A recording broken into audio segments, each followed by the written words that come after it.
Gaël est étudiant en Master 2 en finance à Montpellier. Originaire du Bénin, il n'a bien sûr pas pu rentrer chez lui pendant le confinement. Il s'est donc retrouvé tout seul dans sa chambre de 10 mètres carrés. Mais heureusement, il a pu compter sur les aides du Crous. J'ai reçu des aides alimentaires. En fait, le Crous, pendant le confinement, je pense que c'était la deuxième semaine du confinement, deuxième ou troisième semaine, je sais pas bonne mémoire, a apporté son soutien aux étudiants.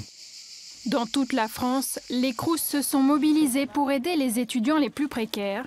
À Montpellier, des distributions alimentaires ont été organisées pendant toute la période du confinement. Un vrai coup de pouce financier pour cette étudiante boursière. Ça m'a permis de réduire mes dépenses pendant plus de 2 mois. J'avais même, après le confinement, j'avais des réserves encore. Des aides qui ont un coût. Le Crous de l'Académie de Montpellier enregistre des pertes financières très importantes, environ 5 millions d'euros cette année. Sur la période, on a plus que doublé, donc on a accordé plus de 200 000 euros d'aide supplémentaire par rapport à ce que nous faisons habituellement. Et ça continue.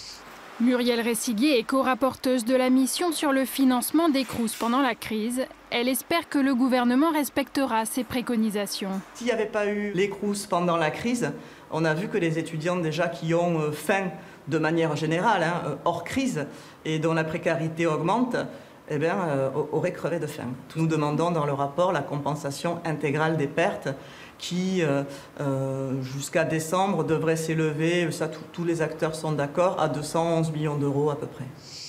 En France, 20% des étudiants vivent sous le seuil de pauvreté.